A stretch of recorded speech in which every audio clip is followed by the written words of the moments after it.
प्रवेश करून 2 महिने झालेत, परंतु ज्या वेळेस मला पद डिक्लेअर करायचं होतं, माझं पद मला द्यायचं होतं, पत्र द्यायचं होतं, त्यावेळेस सर्व पदाधिकाऱ्यांच्या एक मीटिंग लावली होती. आदरणीय खासदार श्रीकांतजी शिंदे साहेबांनी सोलापूरमध्ये मीटिंग लावली होती सर्व जिल्ह्याची. जवळजवळ सोलापूर जिल्हा असेल, उस्मानाबाद जिल्हा असेल या लातूर जिल्हा असेल, अशा सर्व जिल्ह्यांची मीटिंग लावली होती. आणि त्या मीटिंगमध्ये सगळं कार्यक्रम झाल्यानंतर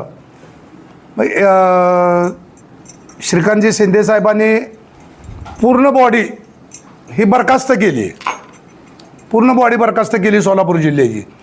मी बॉडी बरखास्त केल्यानंतर जे मलाही पदाचं जे आश्वासन दिलं होतं त्या आमच्या नेत्यांनी, तर ते देता आलं नाही. त्यामुळं आत्ता परत मुलाखती झाल्या आणि मुलाखतीच्या नंतर त्यांनी पदाची द्यायला सुरुवात केलेली आहे. आणि आज माझं गुरुवारी मला पदाचं लेटर दिलं बोलवून आणि मुंबईला बोलवलं होतं. परंतु आमचे जे प्रदेशाध्यक्ष आहेत कुंभार साहेब म्हणून, त्या कुंभार साहेबांनी मला लेटर दिलं आणि म्हणले इथून परत मुंबईला भेटायला जाऊ लगेच. पण म्हणलं आता तुम्ही दिले, तुम्ही अध्यक्ष आहेत, माझ्या कामाचा आढावा तुमच्यापासूनच वर जाणार आहे. त्या दिवशी पत्र दिलं आणि आज पत्रकार परिषद घेतोय आपल्यासमोर. सोलापूर जिल्ह्यामध्ये शिवसेना शिंदे गटाची वाटचाल ही आणखी मजबूत होण्यासाठी निश्चित कुठली रणनीती वापरली जाणार ओबीसी आघाडीच्या? मुळात ज्या ओबीसी जे आहेत ते 346 जाती आहेत ओबीसीमध्ये. तर मला वाटतं, मला एक ह्याचा आनंद आहे की 346 जातीचं नेतृत्व करायचं मला संधी मिळाली.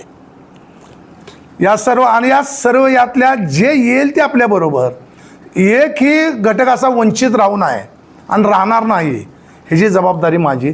आणि या प्रत्येक गावामध्ये, प्रत्येक खेड्यामध्ये, प्रत्येक शहरामध्ये, तालुक्यामध्ये, जिल्ह्यामध्ये जाऊन प्रत्येक समाजाला, प्रत्येक एका वाड्या वस्तीवर जाऊन भेटणार आहे मी सगळ्याला.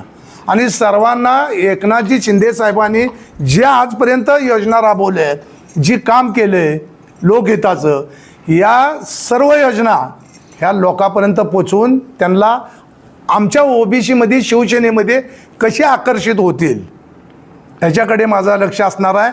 आणि त्यानंतर महाराष्ट्रामध्ये असेल, पश्चिम महाराष्ट्र असेल किंवा आपल्या सोलापूर जिल्ह्यामध्ये असेल, काम करत असताना आपल्या जेणेकरून आपले जे पदाधिकारी आहेत, आपले कार्यकर्ते आहेत, यांच्याकडून कुठं चुका होऊ नये आणि दुसऱ्याने आपल्याविषयी चुका केलेल्या ती बी आम्ही सहन करणार नाही. कारण कार्यकर्ते, पदाधिकारी यांच्यासाठी ज्या ज्या योजना असतील आपल्या शिवसेनेच्या माध्यमातून, या योजना सर्व घटकापर्यंत पोहोचवण्याचं काम मग प्राकर्षाने करणार आहे. आणि जर आपण ते केलं तरच लोक आपल्याकडे आकर्षित होणार आहेत. शिवसैनिक म्हणून आहे, शिवसेनेच्या माध्यमातून आपण काम करत असताना अचानकच आपण एकनाथ शिंदे यांच्या सेनेमध्ये प्रवेश करताय. काय नेमकं तुम्हाला असं वाटलं की आपण मूळचा जो पक्ष आहे तो सोडून जावं? मुळात आम्ही सगळेच पहिले ठाकरे प्रेमी आहेत.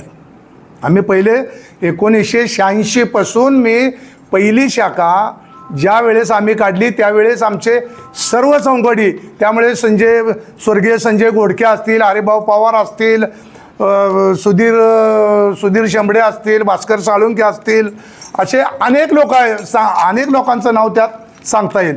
हे लोक सगळे एकत्र बरोबर घेऊन आम्ही मंडईजवळ एक शाखा ओपन केली. ती शाखा ओपन करताना शिवसेनेचे पहिले आमदार स्वर्गीय वामनराव महाडिक साहेब यांच्या हस्ते ती शाखा ओपन केली होती. आणि तिथून शिवसेनेला सुरुवात. ज्या वेळेस शिवसेनेचं आम्ही त्यावेळेस आम्हाला खूप त्रास झाला. शाखा वाढवताना आम्ही सायकलीवर जायचो, सायकलीवर जाऊन शाखा ओपन करायचो आम्ही खेड्यापाड्यात, आणि तिथून आम्ही शिवसेना वाढ. परंतु काय मध्यंतरी काही घटना घडल्या, काय हे झालं. आमचे त्यावेळेचे जिल्हा प्रमुख होते आमचे वामनराव, आमचे जिल्हा प्रमुख होते बाबूराव वडणे, आणि आमचे संपर्क प्रमुख होते महादेवराव मोठे, तर कांदिवलीचे नगरसेवक होते ते, आणि ते आमचे संपर्क प्रमुख होते. मग त्यावेळेसपासून मी शिवसेनेत काम करतोय आणि आज शिवसेनेत परत मग आपल्या शिवसेनेत आपला धनुष्यबाण आपल्या गळ्यात आपल्या जवळ आला, ह्याचा मला पूर्ण आनंद आहे. हो, कधी काळी पंढरपुरात 95च्या नगरपालिका निवडणुकीत शिवसेनेचे धनुष्यबाण चिन्हावर 5 नगरसेवक निवडून आले होते. पुढे पंढरपूर शहरात तालुक्यामध्ये शिवसेनेची पिछेहाट होत गेली. तो काळ काँग्रेसचा राष्ट्रवादी आघाडीच्या वर्चस्वाचा काळ होता. तर आता भाजपच्या काळात देखील शिवसेनेला दाबलं जात आहे अशी एक भावना शिवसैनिकांमध्ये. याबाबत काय तुमच्याकडे रणनीती असणार आहे? मुळात शिवसेनेला दाबलं जातंय असं म्हणायचं काहीच कारण नाही.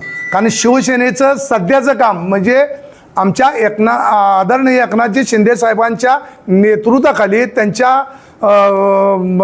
याच्याखाली, निरीक्षणाखाली जी शिवसेना चालते, या शिवसेनेचं काम जवळजवळ सगळ्याला माहिती आहे. त्या लाडकी बहीण असेल, ही योजना कोणी आणली? एकनाथजी शिंदे साहेबांनीच पहिली ओपन केली, पहिली आणली. मग एकनाथजी शिंदे साहेब जी काम करतात, ह्या कामाला लोक आता आकर्षित व्हायला लागलेत. लोक शिवसेनेकडे येण्याचा ओघ आहे लोकांचा, आणि त्या लोकांना प्रत्येक घटकाला, प्रत्येक एका व्यक्तीला न्याय देण्याची भूमिका ही आदरणीय शिंदे साहेबांची आहे. आणि जी पिछेहाट आपण म्हणता, ती पिछेहाट कशावरनं? त्या पिछेहाट होतच नाही. आमचं जे काम चालू आहे ते आमच्या पद्धतीनं आम्ही शिवसेनेचं काम करतोय. आम्ही कोणत्याही पक्षात इंटरफेअर करत नाही. आमच्या शिवसेनेचं काम आम्ही आमच्या पद्धतीनं करतोय. आणि आम्हाला जर काम करताना कुणीही क्रॉस केला तर त्याच पद्धतीने त्यांना उत्तर देण्याची भूमिका आमची असणार आहे. कारण आम्ही बी कडवट शिवसैनिक आहोत. त्यामुळे आम्ही कुणाचा अन्याय सहन करणार नाही. आम्हाला कुणी बाजूला करायचं काम बी कोणी करू नये, किंवा आम्हाला दहशतीखाली घ्यायचं काम बी कोणी करू नये. तसं नाही, आता पंचायत समिती असो, जिल्हा परिषद असो, नगरपालिका असो, आता शिवसेना असेल, ओबीसी असेल, ओबीसी विभाग असेल, अन्य विभाग आहेत आमच्या शिवसेनेमध्ये. त्या विभागाला एक मेन केंद्रबिंदू आमचा कोटा आहे. मेन केंद्रबिंदू आहे शिवसेना आहे. मग शिवसेनेने जे आदेश देतील आम्हाला, शिंदे साहेब जे आदेश देतील, श्रीकांत शिंदे साहेब आदेश देतील, भरतशेठ गोगावले आदेश देतील, या लोकांनी आम्हाला वरच्या नेत्यांनी आदेश देईल ते आम्ही कामं करणार इथं. आणि जर तो वरच्या लोकांचा जो आदेशच पाळणार नसेल, तो शिवसैनिक कसला? आम्ही त्या आदेशाचं पालन करून येणाऱ्या कुठलीही निवडणूक हे धनुष्यबाणाच्या चिन्हावर लढवण्याचं आम्ही सामर्थ्य ठेवतोय.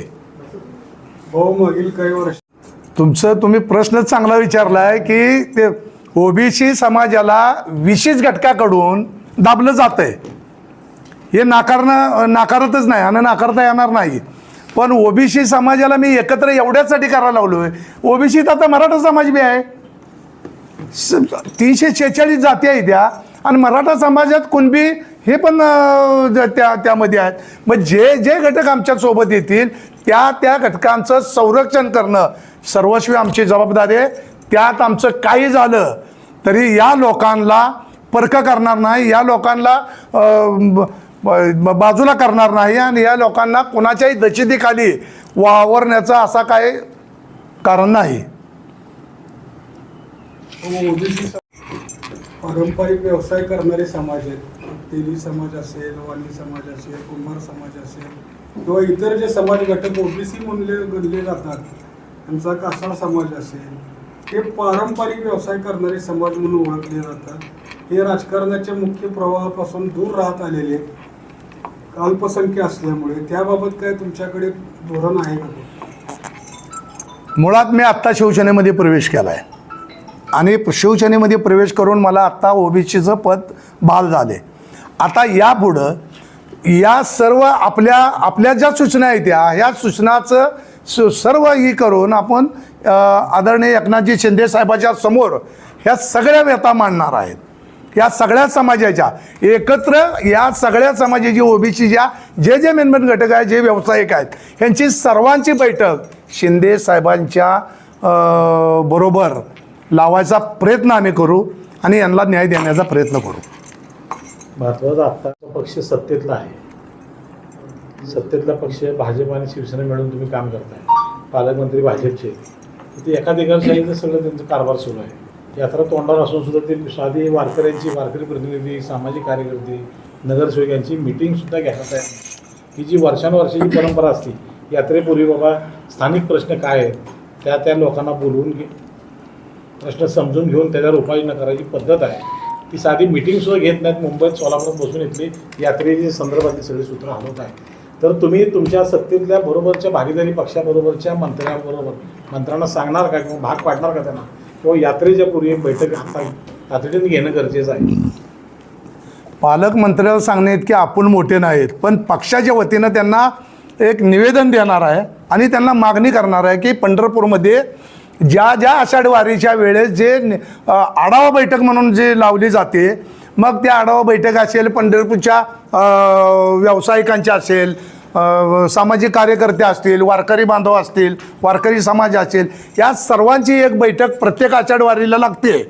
परंतु यावेळेस फक्त अधिकाऱ्यांची बैठक झाली, परंतु या वारकरी बांधवांना घेऊन यांना पंढरपूरची शांतता अबाधित ठेवण्याचं काम कोणाचं असतं, पंढरपूरची यात्रा सुरळीत करण्याचं काम कोणाचं असतं, हे काम या वारकरी बांधव असतील, सामाजिक संघटना असतील, काही पक्षी लोक असतील, समाजसेवक असतील, या लोकांचं, काही पत्रकार असतील, या लोकांना घेऊनच पंढरपूरची यात्रा सुरळीत करता येते का? या नुसत्या अधिकाऱ्यांना तुम्ही अधिकाऱ्याला गृहीत धरू नका. त्या पंढरपूरच्या सर्व जनतेला, पालकमंत्र्यांना माझी ओबीसीच्या वतीनं, शिवसेनेच्या वतीनं त्यांना एक पालकमंत्री महोदयांना माझी विनंती आहे की आपण जसे अधिकाऱ्यांची बैठक लावली तसे वारकरी समाजाला घेऊन, काय व्यापारी घेऊन, व्यापारी बांधवांना घ्या, सर्व सामाजिक संघटनेला घ्या, समाजसेवकांना घ्या, या सर्वांना घेऊन एक बैठक पंढरपुरात लागली पाहिजे वारीच्या अगोदर, अशी विनंती आम्ही करतोय पालकमंत्री महोदयांना की त्यांनी ती करायला पाहिजे. कारण प्रत्येक आषाढी वारीत आपण साक्षीदारच आहेत. प्रत्येक आषाढी वारीमध्ये ही बैठक होत असते आणि याही वारीत व्हायला पाहिजे. मग आमची पण जबाबदारी नाही का की पंढरपुरामध्ये वारी सुरळीत व्हावी, ही जबाबदारी सगळ्याचीच आहे ना. उद्या लाखो वारकरी इकडं 20-1 लाख वारकरी, तुम्ही तर आता सांगता की 32 लाख वारकरी येणार, काय अधिकाऱ्यांनीच सांगितलं काय की 32 लाख वारकरी येणार आहे. मी म्हणलो 40 लाख वारकरी उद्या, पण ही जबाबदारी आमची पंढरपूरकरांची आहे ना. मग पंढरपूरकरांना गृहीत का धरत नाही, तर पंढरपूरकरांना गृहीत धरून आपण एक बैठक, या सर्वांची एक बैठक पंढरपूरमध्ये लावावी, अशी तुमच्या माध्यमातून शिवसेनेच्या वतीनं मी पालकमंत्री महोदयांना करतोय. ओबीसी ते त्या लोकसंख्येच्या 0.1% सुद्धा होत नाही. हा निधी वाढून मिळावा म्हणून ओबीसीचे प्रतिनिधी म्हणून तुम्ही काय शासनाकडे पाठपुरावा करणार आहे? नक्कीच पाठपुरावा करू. मला थोडं रोळू द्या यामध्ये. मला आत्ताच प्रवेश केला आहे. मला अशा कुठेतरी कोड्यात टाकण्यासारखे प्रश्न मला राजाभाऊ करू नका. तुम्ही माझे सगळे बांधव आणि एक थोड्या कालांतराने नक्कीच की शिंदे साहेबांच्या, ही आदरणीय शिंदे साहेबांच्या कानावर घालून त्यांच्याचे विचार विनिमय करून, आमचे अध्यक्ष आहेत पुण्याचे कुंभार साहेब आहेत, आमचे सचिव आहेत संजयजी मोरे साहेब आहेत, या सर्वांना एकत्र करून आम्ही भरत शेठ गोगोले साहेबांच्या माध्यमातून शिंदे साहेबांना भेटून आपल्या सगळ्या ज्या घटक आहेत त्यांच्या सगळ्या व्यथा मांडून त्यांना न्याय देण्याचा आम्ही पुरेपूर प्रयत्न करू. त्यात कुठेही कमी पडणार नाही. आणि ओबीसीच्या कोणत्याही घटकाला मी तर आता आज तुमच्या माध्यमातून आवाहन करतोय, ज्या ओबीसीच्या काय घटकांना आमच्या या प्रवाहात यायचं असेल की त्यांनी आमच्या ओबीसीमध्ये काम करायचे मानसिकता ठेवावी, त्यांना पुरेपूर न्याय देऊ. आणि सर्व जिल्ह्यामध्ये जिल्हा प्रमुख, तालुका प्रमुख, शहर प्रमुख, तालुका संघटक, तालुका कार्याध्यक्ष, जिल्हा कार्याध्यक्ष, हे सगळे पदं आम्हाला नेमायचे आहेत. आता इथून आता मी सुरुवात ती पहिली करणार आहे. त्यानंतर आता घरापासून, आपल्या गावापासून सुरुवात केली पाहिजे. आता इथून सुरुवात करणार आहे मी. आणि त्याची चांगली मोठ बांधून एक चांगली ताकद निर्माण करून शिवसेनेच्या माध्यमातून, ओबीसीच्या माध्यमातून सर्व घटकांना न्याय कसा मिळेल हे माझ्या डोक्यात ती प्लॅन आहे.